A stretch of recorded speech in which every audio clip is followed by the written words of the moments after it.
Bismillahirrahmanirrahim. Assalamualaikum warahmatullahi wabarakatuh. Berita Al-Hijrah 9 Mac bersama saya Nazirah Syaringat.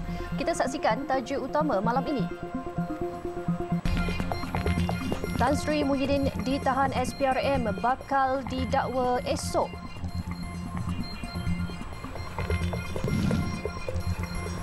Juga banjir di Batu Pahat dijangka bertambah buruk.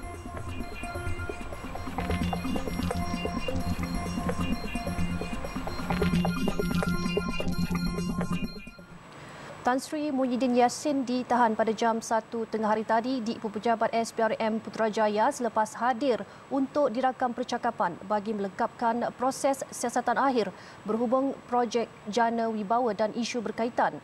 Ketua Pesuruhjaya Suruhanjaya Pencegahan Rasuah Malaysia SPRM Tan Sri Azam Baki memaklumkan bekas Perdana Menteri itu akan didakwa di Mahkamah Kuala Lumpur esok. Dimaklumkan Tan Sri Azam kepada bernama hari ini. Terdahulu Tan Sri Muhyiddin tiba di Ibu Pejabat SPRM di Putrajaya 11.15 pagi tadi bagi diambil keterangan berhubung dakwaan penyalahgunaan dana bantuan COVID-19 oleh Parti Bersatu. Perkembangan siasatan kes berkenaan mendapat liputan ramai pengamal media tempatan dan asing selain penyokong Tan Sri Muhyiddin yang berkumpul di luar bangunan SPRM sejak 7 pagi tadi. Beberapa buah portal berita hari ini melaporkan pengerusi Perikatan Nasional PN itu dipercayai akan berdepan 4 pertuduhan salah guna kuasa dan 2 kes pengubahan wang haram amla di Mahkamah Session Kuala Lumpur. SPRM sebelum ini telah membekukan akaun Parti Bersatu dan beberapa individu termasuk Ketua Penerangan parti itu Datuk Wan Saiful Wan Jan dan Timbalan Ketua Bahagian Bersatu Segambut Adam Radlan Adam Muhammad yang didakwa di mahkamah berkaitan projek program Jana Ekonomi Pemberkasaan Kontraktor Bumiputra Berwibawa Jana Wibawa. Dalam pada itu, Perdana Menteri Datuk Seri Anwar Ibrahim menegaskan beliau tidak mencampur tangan dalam urusan siasatan SPRM yang melibatkan bekas Perdana Menteri Tan Sri Muhyiddin Yassin. Beliau berkata perkara itu adalah di bawah bidang kuasa agensi berkenaan. Itu tengok kes, saya tidak campur, tapi saya beritahu semua agensi termasuk SPRM dan Peguam Negara tengok kes. Jadi orang yang setuju, tak setuju, tengok kes, apa pendakwaannya, apa pertuduhannya. Tapi saya nak tegaskan di sini, semua orang yang mahu negara ini bersih dari rasuah harus lihat kes satu persatu sama ada benar ada pendakwaan politik yang disebut ataupun berdasarkan fakta.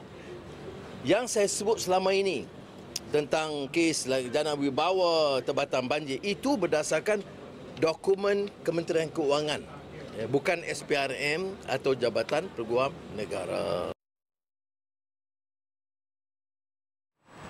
Banjir di Batu Pahat terutama di kawasan Parit Raja, Seri Gading dan Air Hitam dijangka bertambah buruk. Ia disebabkan 3 faktor termasuk jangkaan air pasang besar sehingga Ahad ini. Pegawai Daerah Batu Pahat Nasri Mat Ali berkata biarpun cuaca panas sejak 4 hari lalu namun banjir di daerah ini masih menunjukkan tren peningkatan dan belum memasuki pasca banjir. Air sungai daripada Sungai Mat masih lagi mengalir. Ini kita tak dapat nak, inilah memang kita jangkakan sampai ke selatan ke Parit Raja Seri Gading ni. Yang kedua, pembukaan empangan Bekuk dan Sembrong masih lagi dibuka tapi dari tahap yang minimal lah sekarang. Itu pun kesannya menambahkan air yang sampai ke Parit Raja dan Seri Gading. Satu lagi, sehingga pada hari Ahad ini, GPS melaporkan berlaku air pasang surut. Ini nambah lagi faktor. Jadi keadaan di Parit Raja Seri Gading ini dia bukan macam temurun sekarang ni. Dia masih mengalir. Nasri yang juga pengerusi Jawatan Kuasa Bencana Daerah berkata setakat ini 30 masjid, 13 surau dan 15 pusat pemindahan sementara PPS di Batu Pahat dinaiki air banjir. Sementara itu, Ketua Polis Daerah Batu Pahat Asisten Komisioner Ismail Dollah berkata operasi memindahkan penduduk terjejas banjir di Seri Gading, Parit Raja dan Air Hitam Batu Pahat lebih mudah. Ia berikutan penduduk yang mengambil keputusan untuk keluar awal sebelum air banjir naik mendadak. kita gerakkan, yang kita operasi di kawasan Seri Medan, di kawasan Yomping tu hari, Tokar Pecah, kita telah gerakkan sebahagian besar daripada anggota di sana. Kita telah gerakkan untuk ke kawasan Parit Raja, Air Hitam, Seri Gading dan juga kawasan Batu Pahat sendirilah. Pelibatan anggota anggaran lebih kurang seramai dalam 500 orang kita standby melibatkan pelbagai agensi. Sementara itu, penduduk kampung Seri Gading mendakwa banjir kali ini lebih teruk dan dijangka pulih dalam tempoh yang lama. Kita keluarkan, mak saya keluarkan guna bantuan bomba. Jadinya diorang keluarkan, saya ambil mak saya kat pekan ni je lah. Sebab saya tak boleh nak masuk ke dalam. Sebab air dalam, jadi tak boleh nak ni lah. Sebab mak saya OKU, jadi tak boleh nak duduk dekat pusat. Jadi yang duduk kat pusat tu adik-adik je lah. Ini banjir paling teruk ni Kak. Ini memang banjir yang paling dalam Kak. Makan masa Kak. Kalau masa sebelum ni berapa lama? Biasanya Kak dia 3-4 hari yang depan, yang bulan 9 punya lah. Tapi ni agak lambat lah Kak. Berapa lama ni rasanya? Ini tengok dalam 4-5 hari pun tak surut Kak. Macam rumah abang kat mana parasnya? Segini Kak. Barang-barang? Ya Kak. Apa itu redo lah Kak. Kita membuat macam mana ni kuasa Allah, betul lah ya, Kak. Dalam pada itu, 2 balai dan 1 pondok polis masih belum beroperasi susulan banjir di Johor. Ketua Polis Johor, Datuk Kamaruzaman Mahmat berkata, ia melibatkan Balai Polis Chah di Segamat, Balai Polis Panco dan Pondok Polis Lengar Muar. Katanya, penutupan 3 infra berkenaan bagaimanapun tidak mencejaskan operasi harian serta tugasan penyelamat yang sedang dijalankan pihak polis di kawasan terbabit. Dia hanyut, tak hanyut sangat. Dia macam rosak dari segi kita punya stor senjata api, kita gelam, lock up atau tandas dan juga barang-barang perabot di pejabat, komputer dan komputer mungkin dapat diselamatkan, tapi kabel dan sebagainya itu tak boleh diselamatkan lah. Begitu juga dengan meja-meja perabot yang besar-besar yang berat memang tak sempat nak. Jelas Datuk Kamarul, pihak polis akan membuat penilaian kerugian sebaik keadaan pulih.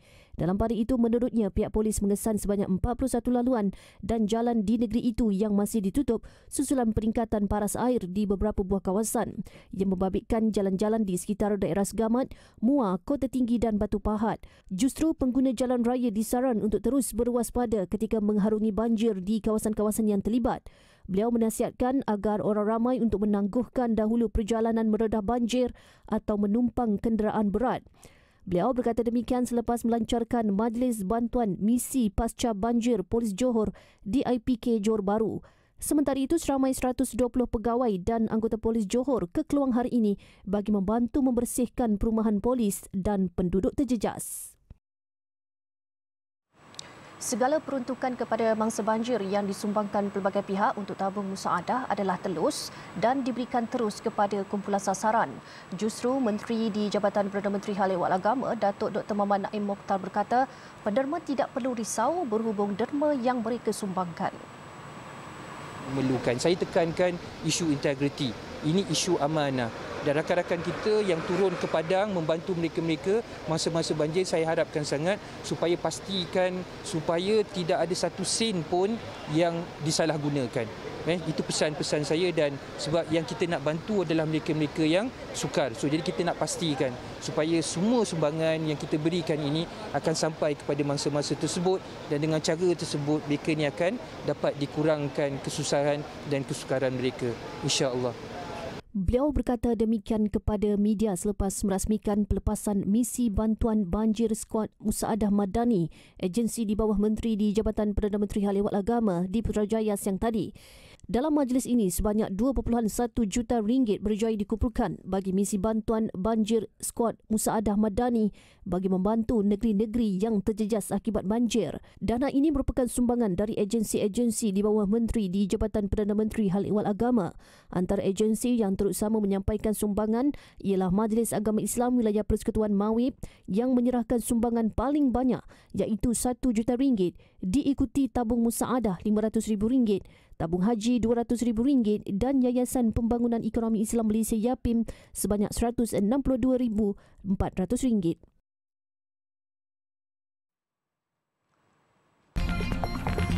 Penyeludup diesel bergerak aktif.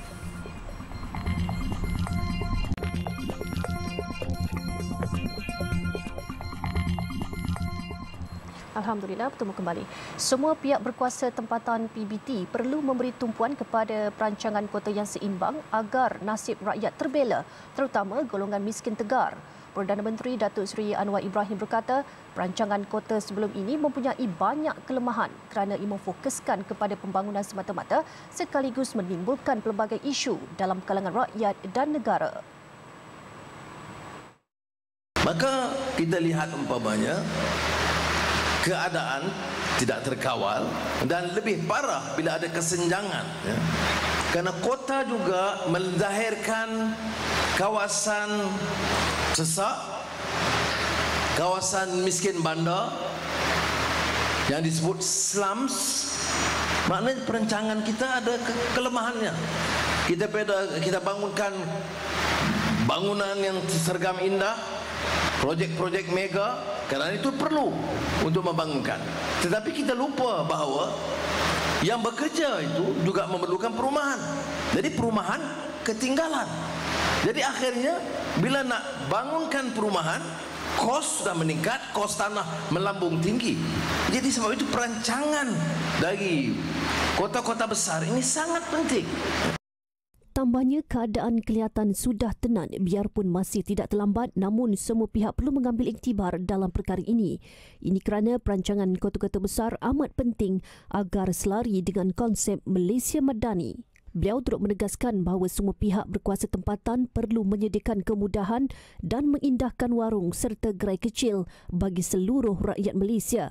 Beliau berkata demikian ketika berucap pada majlis perasmian Festival Taman Kuala Lumpur 2023 di Taman Tasik Titiwangsa Kuala Lumpur pagi tadi.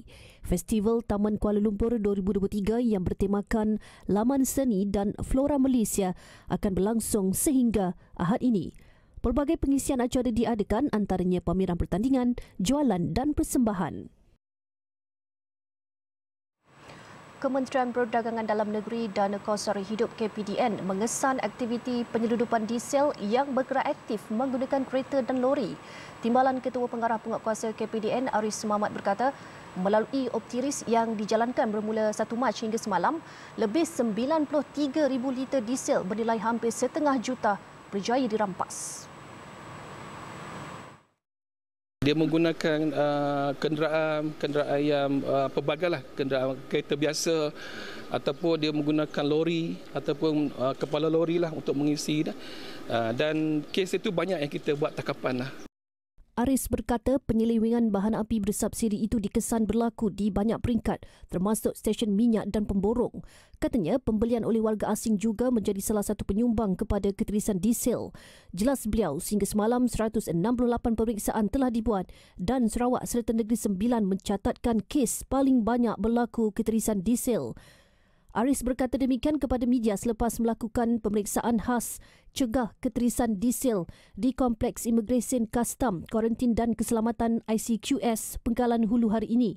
5 kementerian dan 8 agensi kerajaan digembling dalam optiris bagi membantras penyelewengan diesel bersubsidi bermula 1 Mac lalu. Operasi berkenaan akan berterusan sehingga 31 Ogos ini bagi mengekang isu itu yang ditimbulkan oleh Perdana Menteri Datuk Seri Anwar Ibrahim ketika membentangkan belanjawan 2023 membabitkan keterisan subsidi bahan bakar itu sebanyak 10 bilion ringgit pada 2022. 19,266 calon mendapat keputusan semua A dalam ujian penilaian KAFA UPKK tahun 2022. Perkara itu diumumkan Menteri di Jabatan Perdana Menteri Hal Ehwal Agama Datuk Dr. Naim Mokhtar hari ini. Menurut beliau, secara umumnya peratusan keseluruhan calon UPKK tahun 2022 telah memperoleh 88%. Pencapaian ini sekaligus menunjukkan kejayaan murid dalam menguasai ibadat solat, mengamalkan cara hidup Islam dan tilawah Al-Quran dalam kehidupan harian. Bagi agregat dan peratusan keseluruhan, iaitu calon yang mendapat 8A berjumlah 19,266 calon dengan peratusan 8.13%. Suka saya nyatakan, kemenjadian murid bukan diukur kepada jumlah bilangan A yang diperoleh, tetapi melalui amalan dan cara hidup Islam yang boleh diaplikasikan dalam kehidupan seharian ia semakin mencabar. Tambah beliau, grade purata skor GPS UPKK secara keseluruhan adalah 1.99 mata berdasarkan laporan analisis UPKK 2022. Beliau ditemui media selepas mengumumkan keputusan ujian penilaian KAFA UPKK 2022 di Kompleks Islam Putrajaya. Turut hadir Ketua Pengarah JAKIM Datuk Hakimah Muhammad Yusof dan pengarah-pengarah bahagian di JAKIM. Kerajaan bersetuju memberikan pengurangan cukai taksiran fasa 2 di Putrajaya sebanyak 5% kepada pemilik kediaman strata selain rumah mampu milik dan 20% bagi pemilik kediaman teres bermula 1 Julai ini. Perdana Menteri Datuk Seri Anwar Ibrahim berkata, pengurangan itu diberikan kepada kediaman yang siap dibina selepas 2017 dan potongan akan diberikan kepada jumlah cukai taksiran yang dikenakan. Menurut Perdana Menteri, beliau ambil peduli keluhan daripada pemilik harta selain rumah mampu milik di Putrajaya bahawa cukai taksiran yang dikenakan ke atas premis kediaman mereka agak tinggi berbanding kawasan sekitarnya. Datuk Seri Anwar yang juga Menteri Kewangan berkata, pemberian pengurangan cukai itu melibatkan hampir 2,700 unit kediaman strata dan teres yang siap dibina selepas 2017 dan diberikan sehingga penilaian semula oleh Perbadanan Putrajaya. Pengurangan itu juga selaras dengan aspirasi Malaysia Madani melalui elemen ihsan yang seterusnya dapat dipanjangkan kepada ruang lingkup lebih luas bagi mengurangkan beban penduduk dalam mendepani kos sara hidup, terutama golongan M40 yang memiliki kediaman strata dan teres di Putrajaya.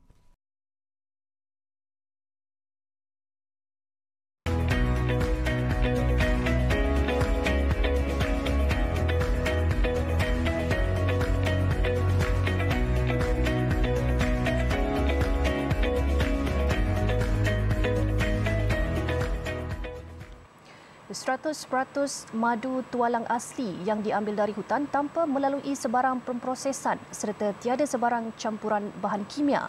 Itu jaminan kualiti madu tualang wali yang diusahakan Muhammad Izwan Zahari.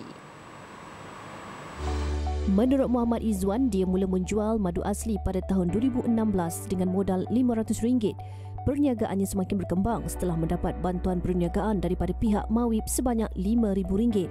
Menurut Muhammad Izwan, kebimbangan utama pelanggan adalah sama ada madu yang dijual adalah madu 100% asli.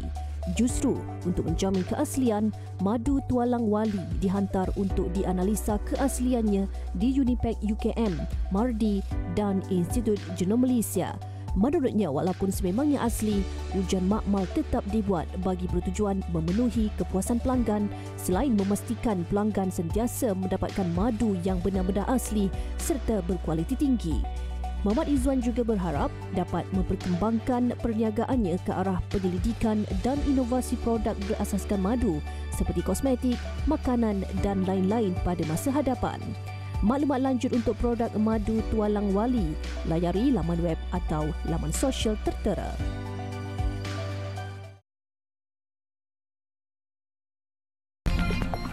Lagi rakyat Palestin dibunuh di Jenin.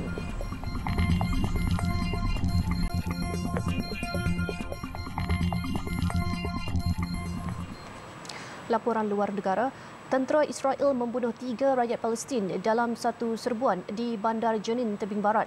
Kejadian itu berlaku kurang 48 jam selepas 6 orang turut terbunuh di kamp pelarian di bandar sama. Menurut Menteri Kesihatan Palestin, 3 lelaki terbunuh itu dikenali sebagai Ahmad Fashah Sheikh, 22 tahun, Sufyan Fakhuri, 26 tahun dan Naif Malaysyeh, 25 tahun. Ketiga-tiga mereka ditembak di dalam kereta di sebuah perkampungan di Jabal Selatan Jenin. Pihak berkuasa Israel menyatakan serangan itu sebagai tindak balas rakyat Palestin terhadap pasukannya 2 minggu lalu. Pada 26 Februari lepas, Zionis mendakwa anggota Hamas membunuh 2 orang Yahudi di tebing barat. Dalam pada itu, seorang remaja 14 tahun, Walid Nassar, meninggal dunia hari ini selepas cedera parah akibat ditembak tentera Israel pada Selasa lepas. Sejak berbulan-bulan lalu, askar Zionis melakukan serbuan hampir setiap hari di tebing barat dan melakukan ribuan tangkapan dan pembunuhan terhadap pejuang dan orang awam.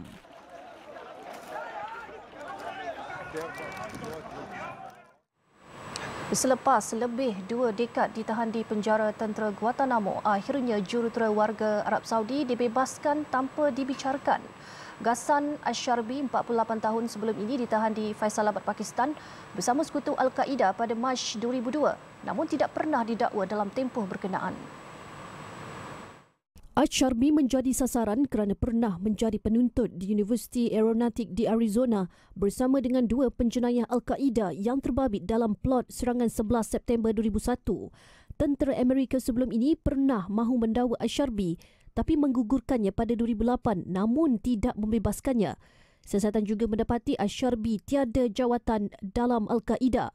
Al-Sharbi dipindahkan ke Arab Saudi selepas Kementerian Pertahanan Amerika memutuskan untuk membebaskannya, namun perlu menyertai program pemulihan dan pergerakannya akan dipantau.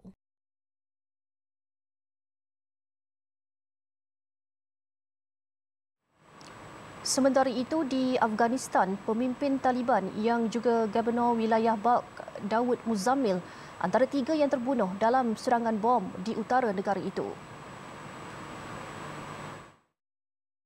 Serangan berlaku di tingkat 2 bangunan pejabat pemimpin itu di Bandar Mazar-i Sharif. Jelas jurucakap polis Asif Waziri, insiden itu merupakan serangan bunuh diri yang menyasarkan premis gubernur berkenaan. Tidak dapat dipastikan bagaimana suspek boleh menyelinap masuk ke bangunan itu. Tiada pihak mengaku bertanggungjawab terhadap serangan itu, namun Taliban menuduh ia angkara musuhnya daripada kumpulan Daesh. Kumpulan Daesh ketika ini menjadi halangan terbesar dalam kepimpinan Taliban sejak tahun lalu.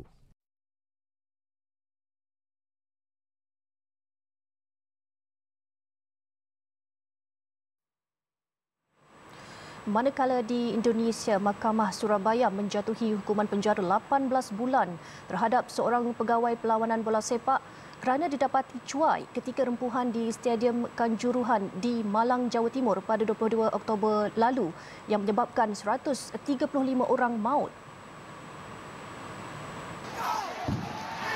Penganjur perlawanan Abdul Haris didapati bersalah atas tuduhan menyebabkan kematian orang awam. Abdul Haris merupakan pengerusi jawatankuasa Arima FC.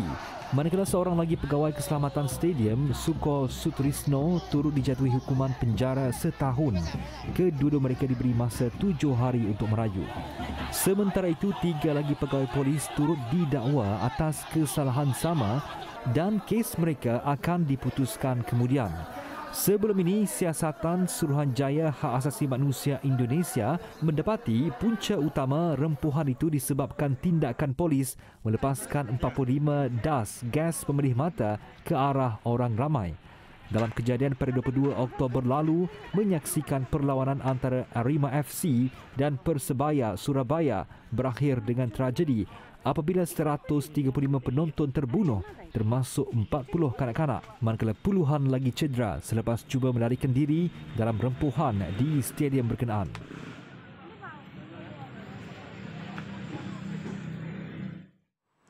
Baik, sekian untuk malam ini. Ikuti banyak lagi kandungan menarik berita Al-Hijrah menerusi platform media sosial seperti Facebook, Twitter, YouTube, Instagram dan TikTok.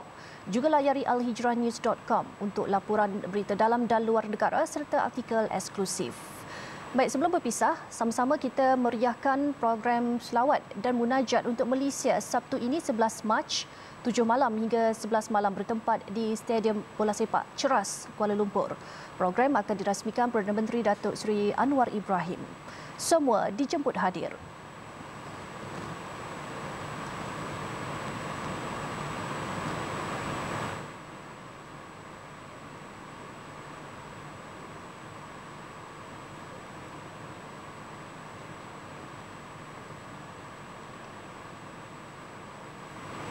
Sekian untuk malam ini. Saya Nazirah Syaringat. Satukan ummah dengan ilmu bagi memperkasa Malaysia Madani.